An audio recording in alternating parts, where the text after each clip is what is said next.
everyone, welcome back to my channel. If you're new here, I'm Ange, and today is going to be the year in review book tag.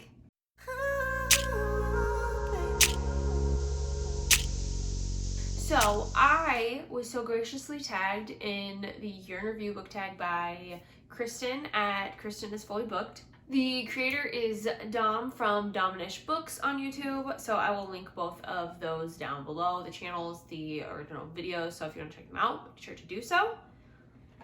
I am a little late to responding to this tag because I just kind of took a break off of YouTube and I was home for the entire week before Christmas, so I did nothing book related on here. And then the week after, when we were home, I got sick and I just did not feel good. I had no energy. And here we are. I'm feeling better. I had actually filmed this video when I filmed my book haul, but it was just a mess and I looked and sounded horrible. I don't even know why I posted the book haul. I should have refilmed it. It's fine.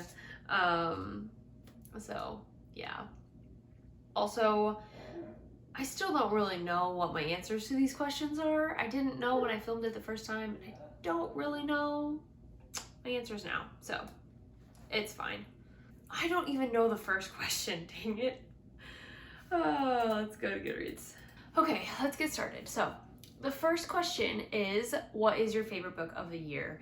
And I think I'm going to have to say The Maidens by Alex Michaelides. I have no idea. I should really look up how to say his name. I apologize for butchering it every single time.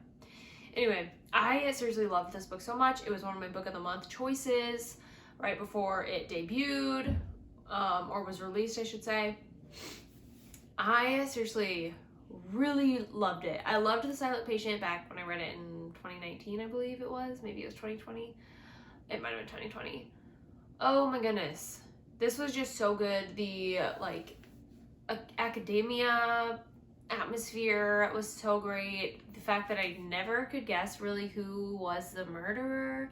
The suspects all seemed guilty. It was really good and well written. I love the way he writes. It's just very fast paced and readable. It's so easy to read, and I just flew through that book and I absolutely loved it, and I think I liked it more than The Silent Patient. Question number 2 is your favorite series started this year but not finished.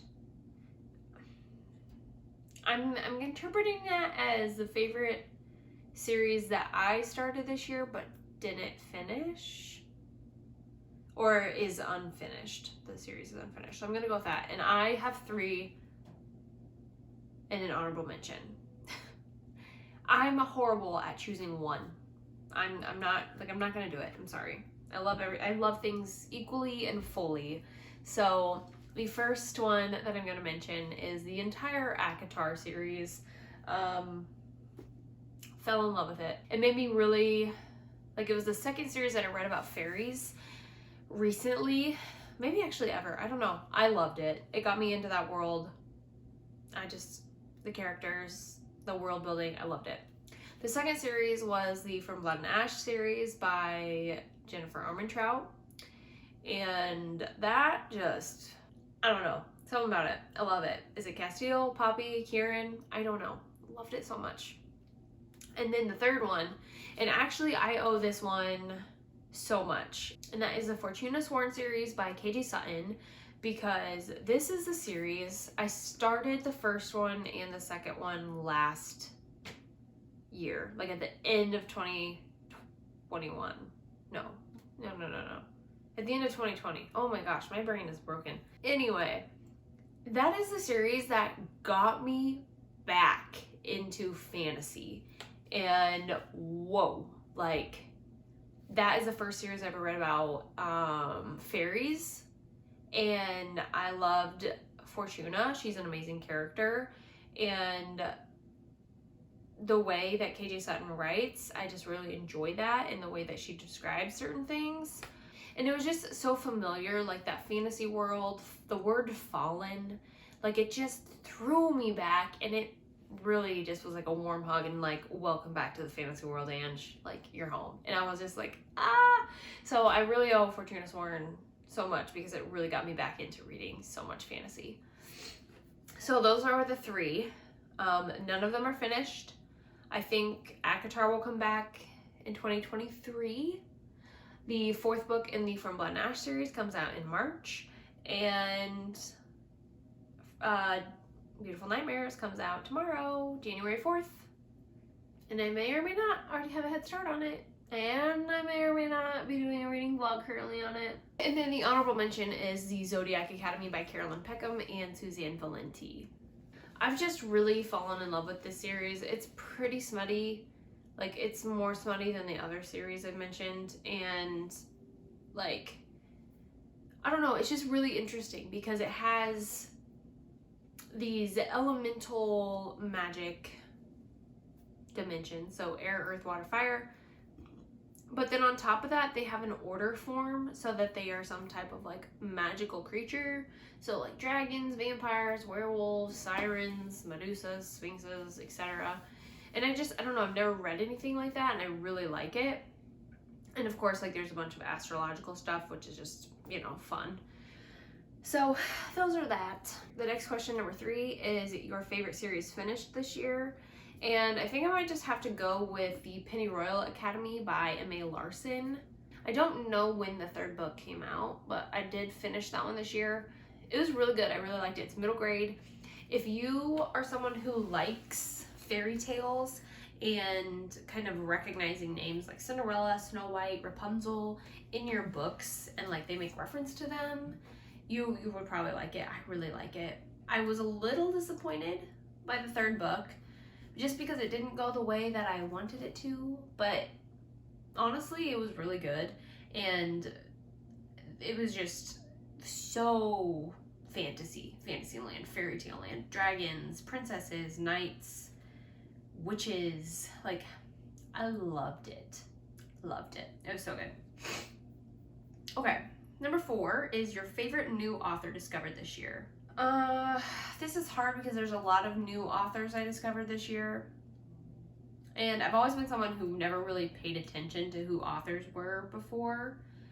And this year I started to pay more attention to who authors were. And so I'm just going to name off a couple that I enjoy their books. So Leigh Bardugo, Sarah J. Maas. And just keep in mind, these are all new people. I have other favorite authors, I just didn't discover them this year. Jennifer Armentrout, Naomi Novik, Chloe Gong, and I think that's it. That's all I can think of off the top of my head right now. Oh, Claudia Gray is another one. Okay, your favorite new character of the year. This one's really hard because there are so many new characters that I discovered this year. My top 2 are going to be Kieran from the From Blood and Ash series, and the second one is going to be Geraldine Groose from the Zodiac Academy series. Those are my 2 favorite ones, though I have a lot of other favorite characters, let me tell you. A lot. Honorary mention might be tied in 3rd. Lance Orion, also from the Zodiac Academy. I really like him. Number 6 is your favorite new release of the year, and that is going to be Amari and the Night Brothers by B.B. Alston. Loved this book and cannot wait for the 2nd book to come out. This is a Harry Potter meets Men in Black type of mystery fantasy ride. It's middle grade. It is starring a black main character, female main character. She's awesome. I love her so much. I loved this book. Highly recommend it. Everybody. So good. Cannot wait for the next one. She goes to like this supernatural investigation camp. Summer camp. It's really cool. Number 7 is your favorite reread of this year. And you know what? I did not reread a single book this year, so I can't answer that question.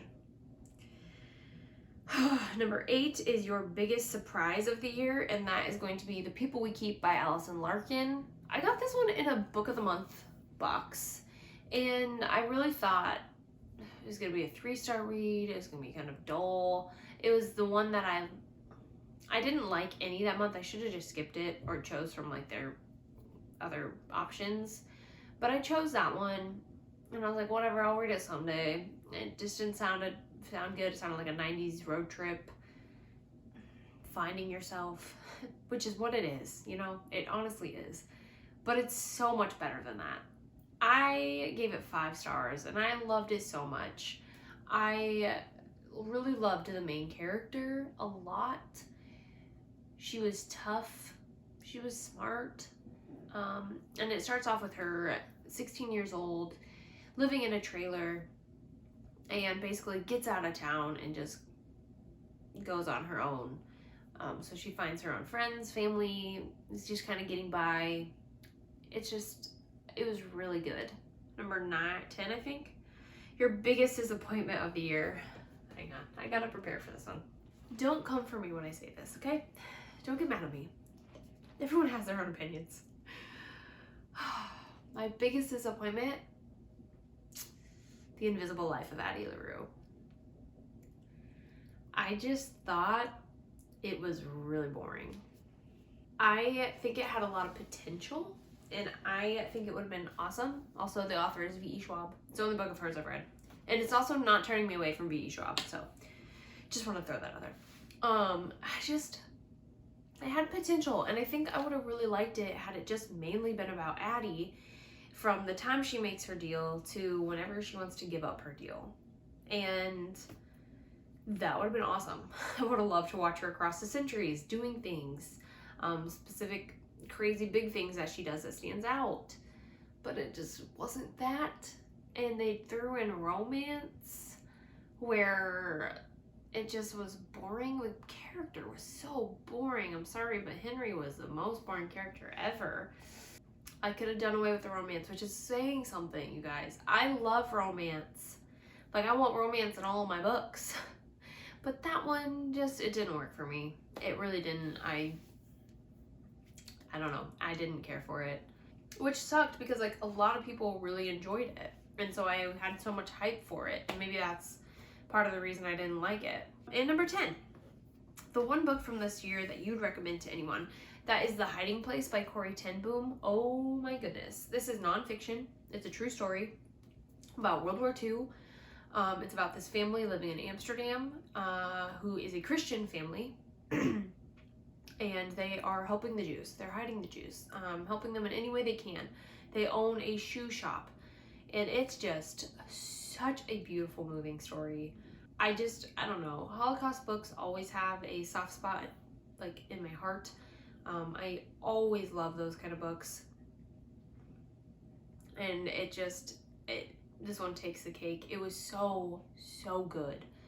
And when I tell you I was sobbing at the end of it, I was not just tears silently going down my face. I was like hiccuping. I wasn't able to breathe. Like, I was sobbing. It's just so good, you guys. I can't recommend that book enough. Like, cannot recommend that book enough. And lastly, I just gotta tag some of you people. So I'm going to tag Aramus at Aramus. She is taking a little hiatus at the moment, so I'm not sure when she'll be back, but I know she would like this kind of tag. So if she wants to do it when she gets back. Couple, I see that you are back on YouTube, so I'm gonna tag you because it's nice to see you back around, and I'd love to see your thoughts on what you read this year because you haven't been around so much. I'm gonna tag 2 people who possibly have already done this and have probably already been tagged. Sandy over at Miss Reads a Lot, and Gina Stanier at Gina Stanier Reads, I think is what hers is. Or books, it might be Gina Stanier Books. They're awesome booktubers. I love them both, they're great. And I'm going to tag Z at the Silent Librarian Fox. She's awesome, and I'm pretty sure she hasn't been tagged yet. Or at least if she's been tagged, she hasn't done it yet. Check out these booktubers. I'll link them all down below. They're all amazing, all awesome, and I love them all so much. Anyway, that completes this tag video, you guys. Those are my thoughts on the books that I read this year. So many thoughts. I could have included so many more. Happy New Year. I'm wishing you all a happy and healthy 2022, and I'll see you guys in my next video. Bye!